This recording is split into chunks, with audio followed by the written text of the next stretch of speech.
All right, believe it or not, I mean, you can make your choice there. How do you think the Eagles' offense matches up against this Falcons' defense? Well, first of all, I love coach talk, and it's always these guys are great, and the Falcons just got ran through last week. And so when I look at this, I think the Falcons' defense is in a bit of a tough spot. Last week, they get ran for 172 yards. Dalvin Cook, the whole Vikings offense, ran through that defense of the Falcons, trying to get to the edge, things like that.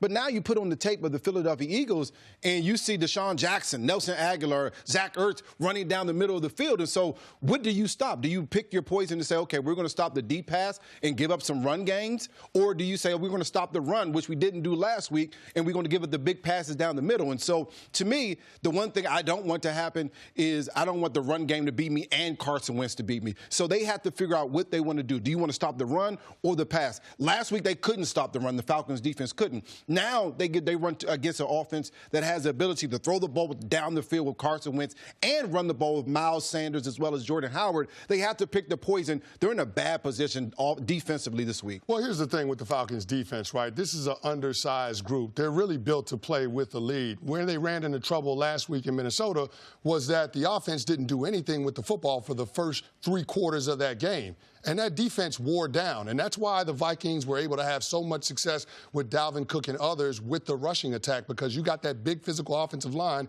leaning on that undersized Atlanta Falcons defensive front. So I think it's imperative that Matt Ryan and that Falcons offense gets out to a fast start. And you're probably looking at them being able to take advantage of the passing game and the deficiencies that the Eagles have on the back end of that defense. We talk about it, the Eagles being one of the most talented rosters in the NFL top to bottom. Well, the area that they can be got is in the secondary with those defensive backs, mainly their corners. When you look at it, Avonte Maddox, Ron Darby, Sidney Jones, those are the guys that you want to go after. When you paid Julio Jones $20 million plus a year and you've got Calvin Ridley, another first-round draft pick, those are the guys, those are the matchups that you want to try to take advantage of. So for me, it's about Matt Ryan being able to get this offense back on track. Until that happens, this entire team is going to struggle because they're built to play football a certain way. I wholeheartely agree with you, Canty. You laid it out yesterday. Atlanta's first 8 drives, it was like block punt, interception, 3 and out, fumble, 3 and out. It was they got nothing going until it was 28-0 and the game was over.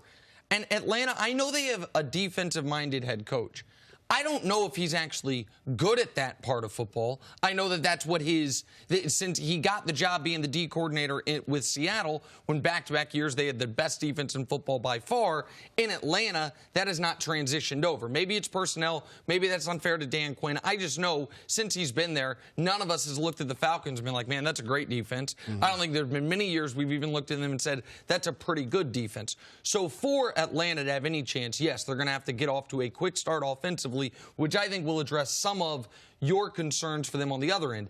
If they get out to a lead, then you can play the pass more heavy and not worry about Philly running all over you. Because if I'm Philadelphia, even if I hadn't seen week 1, I'd go into this game saying our offensive line against their defensive line, let's see if the big back we got from Chicago, Jordan Howard, can be the guy he was as a rookie. Let's see if we can run the ball repeatedly down their throats early, and that's even more compounded when you saw what an offensive line in Minnesota that's not very good. That's the weakness of their team, what they were able to do to this Falcons defense.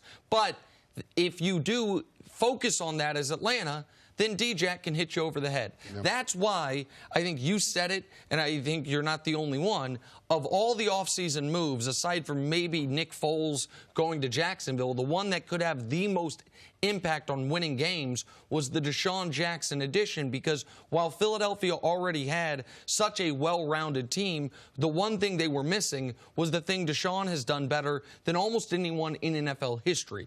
One play, huge strike, touchdown, and you saw that on full display in week 1.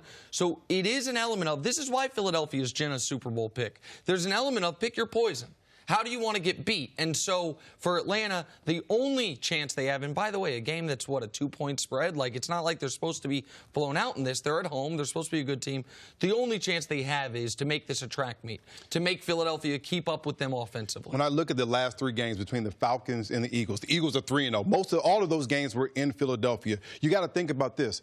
In those 3 games, Atlanta only scored 38 combined points, 9 sacks, 32 quarterback hits. That means they weren't able to protect Matt Ryan. Philadelphia was able to get after him, even with Julio. I think there was a couple passes where Julio absolutely lost the game for him because he didn't catch those balls. I think Philadelphia, Jim Schwartz's defense has found the answer to Matt Ryan. That means they're pressuring him off the edge, making him quicken up his reads, not allowing Julio to be able to get down the field and dominate the game that way.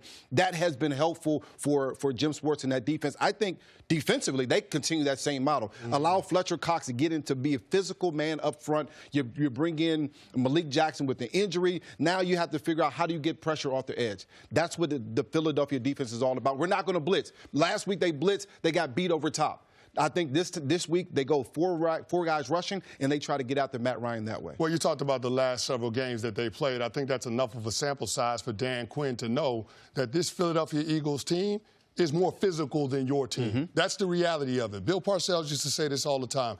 The worst thing that you can do in this business is fool yourself. And so Dan Quinn has got to know who his team is and who they ain't. And the reality is, I think that the matchup that you can take advantage of is that Philadelphia Eagles pass defense. Since the start of 2018, they're the second worst pass defense in the NFL.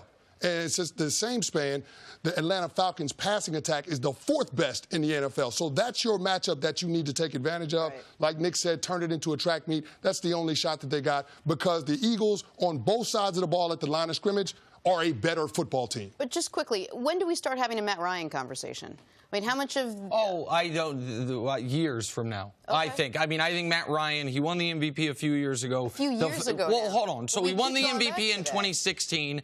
2017, he had a bit of a down year. Last year, his numbers were almost identical to the MVP season. Last year was about injury, terrible defense, and some heartbreaking losses early. Listen, I don't think Matt Ryan is some no-doubt Hall of Fame quarterback, but Matt Ryan, you can't... It's hard to make a list of 10 quarterbacks you'd rather have. You disagree? Well, I think Matt Ryan has a bunch of talent around him. That's what every quarterback wants. When you have that talent, you have to win. He hasn't won consistently enough. I think that's the biggest thing that I would say about Matt Ryan. Welcome to my team. Thanks for watching. Subscribe here to get the latest from the show. Also, be sure to check out more of the best clips from First Things First, or go watch a few segments from our other shows on FS1.